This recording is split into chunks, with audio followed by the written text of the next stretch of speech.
ஐபிஎம்ல internship opportunity குடுக்குறாங்க. நெறைய students வந்து எனக்கு இன்டர்ன்ஷிப் ஆப்பர்ச்சுனிட்டி கிடைக்க மாட்டேங்குது அப்படின்னு சொல்லிட்டு இருந்தீங்க. உங்களுக்காகவே ஒரு நல்ல ஒரு இன்டர்ன்ஷிப் ஆப்பர்ச்சுனிட்டி வந்திருக்கு. இன்ஃபர்மேஷன் சொல்றேன் நோட் பண்ணி வச்சுக்கோங்க. கம்பெனி பார்த்தீங்கன்னா, ஐபிஎம் எல்லாருக்குமே தெரியும். ஒரு மிகப்பெரிய ஐடி ஜெயண்ட் கம்பெனி அப்படின்னு சொல்லுவாங்க. ரோல் பார்த்தீங்கன்னா, டெக்னிக்கல் சப்போர்ட் ரெப்ரசன்டேட்டிவ் இன்டர்ன் அப்படின்னு சொல்லியிருக்காங்க. லொகேஷன் பார்த்தீங்கன்னா, டிஃப்ரெண்ட் லொகேஷன் இந்தியால ஹையர் பண்றாங்க. அதுல சென்னையும் ஒரு லொகேஷன். சரியா? இத நோட் பண்ணி வச்சுக்கோங்க. ஐபிஎம் கன்சல்டிங் வந்து it's a long term client relationship and close collaboration world wide. It's a mainly into the consulting stream company அப்படின்னு சொல்லுவாங்க. இதுல வந்து உங்க ரோல்ஸ் அண்ட் ரெஸ்பான்சிபிலிட்டி என்னன்னு நாங்க சொல்றோம். சாரி, என்ன சொல்லியிருக்காங்கன்னு சொல்லி பார்த்தீங்கன்னா, ரோல்ஸ் அண்ட் ரெஸ்பான்சிபிலிட்டி வந்து நீங்க வந்து பிரைம் மினிஸ்டர் இன்டர்ன்ஷிப் ஸ்கீமுக்கு கீழ இந்த போர்ட்டல்ல நீங்க அப்ளை பண்ற மாதிரி இருக்கும்.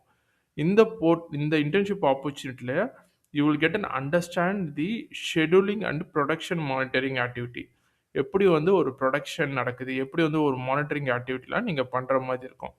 இந்த ரோலோட இந்த ரோலோட administrator the application does not monitor the operation system மட்டும் நீங்க இது பண்ற மாதிரி இருக்காது. யூ வில் கெயின் இண்டஸ்ட்ரி எக்ஸ்பீரியன்ஸும் உங்களுக்கு கிடைக்கிற மாதிரி இருக்கும். அண்ட் இந்த சைடில் நான் ஏற்கனவே சொன்ன மாதிரி சிட்டி என்னென்ன சிட்டி கொடுத்துருக்காங்கன்னு சொல்லி பார்த்தீங்கன்னா, மைசூர், கோயம்புத்தூர், லக்னோ, ஹைதராபாத், கொல்கட்டா, மும்பை, பூனே, குர்கான், சென்னை, நொய்டா, நாவி மும்பை, பெங்களூர், கொச்சி அண்ட் நியூ டெல்லி கொடுத்துருக்காங்க. அண்ட் ஸ்டேட் பார்த்தீங்கன்னா, இந்த இந்த சிட்டியில் இருக்க ஸ்டேட் எல்லா இடத்துலையும் சொல்லியிருக்காங்க. இதில் வந்து இன்னும் ஒரு சில இன்ஃபர்மேஷன் நான் உங்களுக்கு சொல்கிறேன். ஒர்க் அரேஞ்ச்மெண்ட் பார்த்தீங்கன்னா, ஹைபிரிட் மாடல் அப்படின்னு குடுத்துருக்காங்க. ஹைபிரிட் மாடல்னா, உங்கள குறிப்பிட்ட நாள் மட்டும் தான் ஆஃபீஸ் வர சொல்லுவாங்க. மத்தபடி நீங்க வீட்லருந்து வேலை செய்ற மாரி இருக்கும். உங்களோட பிரைமரி ரெஸ்பான்சிபிலிட்டி என்னன்னு சொல்லி பார்த்தீங்கன்னா, ஐபிஎம் கன்சல்டன்ட் என்னென்ன வேலை பண்றாங்க அப்படின்னு சொல்றத, அவங்க கூட சேர்ந்து நீங்க கத்துக்கிற மாதிரி இருக்கும். எக்ஸ்பீரியன்ஸான ஒரு ஜாபா இருக்கும் அப்படின்னு சொல்லியிருக்காங்க. Monitoring application process, incident and fault analysis and simple rectification. சின்ன சின்ன விஷயங்கள உங்கள பண்ண சொல்லுவாங்க. எப்படி வந்து ஒரு இதில ஃபால்ட் கண்டுபிடிக்கிறது, இன்சிடென்ட் எப்படி வருதுன்னா, அந்த இன்சிடென்ட் என்ன அனாலிசிஸ் பண்றதுன்னு சொல்ற இன்ஃபர்மேஷன் எல்லாமே நீங்க தான் கேதர் பண்ற மாரி இருக்கும். லோ டூ மீடியம் புரொடக்ஷன்ல டெக்னிக்கல் சப்போர்ட் டாஸ்க்கு உங்களுக்கு அசைன் பண்ணுவாங்க. அந்த டாஸ்க்கு நீங்க ஒர்க் பண்ற மாரி இருக்கும் அப்படின்னு சொல்லியிருக்காங்க. At administration of application related to service குடுத்துருக்காங்க. நான் code related application configuration activity நீங்க பண்ற மாரி இருக்கும். அடுத்து என்ன எஜுகேஷன் குவாலிஃபிகேஷன் எக்ஸ்பெக்ட் பண்றாங்கன்னா, எனி பேச்சுலர் டிகிரி நீங்க முடிச்சிருக்கணும். அண்ட் பிரிஃபர்ட் எஜுகேஷனும் எனி பேச்சுலர் டிகிரி நீங்க முடிச்சிருக்கணும்.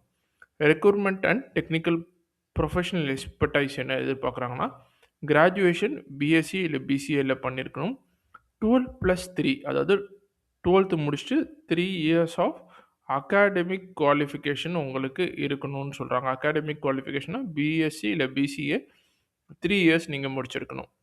பாஸ் பெர்சன்டேஜ் நீங்க எல்லாத்துலயுமே வந்து 60% மேல எடுத்திருக்கணும். 10த்தா இருக்கட்டும், 12த்தா இருக்கட்டும், காலேஜா இருக்கட்டும்.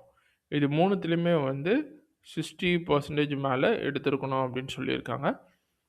ஒரு நல்ல ரிட்டன் அண்ட் வெர்பல் கம்யூனிகேஷன் இருக்கணும் அப்படின்னும் மென்ஷன் பண்ணியிருக்காங்க. ஒரு சேலஞ்சிங்கான டாஸ்க்லாம் நீங்க எடுக்கிற மாரி இருக்கணும் அப்படியும் இன்ஃபர்மேஷன் குடுத்துருக்காங்க. இன்னும் என்னென்ன ஸ்கில் எதிர்பார்க்குறாங்கன்னு சொல்லி பார்த்தீங்கன்னா, அனாலிட்டிக்கல் ஸ்கில் இருக்கணும், கம்யூனிகேஷன் ஸ்கில் இருக்கணும், டெக்னிக்கல் ஸ்கில் இருக்கணும். டெக்னிக்கல் ஸ்கில்ல ability to read, write English உங்களுக்கு நல்லா இருக்கணும். இன்டர்பர்சனல் ஸ்கில் நல்லா இருக்கணும். சப்ஜெக்ட் நாலேட்ஜ் கிராஜுவேஷனில் நீங்கள் வாங்கின சப்ஜெக்ட் நாலேட்ஜ் நல்லா இருக்கணும். எத்திக்கலாக நல்லா இருக்கணும். அண்ட் இயர்ஸ் ஆஃப் எக்ஸ்பீரியன்ஸ் பார்த்தீங்கன்னா 0 இயர்ஸ் ஆஃப் எக்ஸ்பீரியன்ஸ் அப்படின்னு சொல்லியிருக்காங்க. எந்த ஒரு எக்ஸ்பீரியன்ஸும் அவங்க எதிர்பார்க்கல. நோ எக்ஸ்பீரியன்ஸ் அப்படின்னு சொல்லி நீங்களே நோட் பண்ணி வச்சுக்கோங்க. நீங்கள் ஃப்ரெஷராக இருந்தாலுமே இந்த ஜாபுக்கு அப்ளை பண்ணலாம். இந்த ஜாபுக்கு நீங்கள் அப்ளை பண்ணணும் அப்படின்னு சொல்லி ஆசைப்பட்டீங்கன்னா, லிங்க்கை வந்து நம்மளோட கீழே அந்த டிஸ்கிரிப்ஷனில் கொடுத்து வச்சுருக்கேன். போய் பார்த்துட்டு அப்ளை பண்ணுங்க. அது மட்டும் இல்லாத, இந்த வீடியோ யாருக்காச்சும் ஒரு ஆளுக்கு உங்களுக்கு தெரிஞ்சவங்களுக்கு யூஸ்ஃபுல்லா இருக்கும். அவங்களுக்கு மறக்காம ஷேர் பண்ணுங்க. இன்னொரு நல்ல வீடியோல நான் உங்கள பார்க்குற வரைக்கும் tata bye bye. Take care.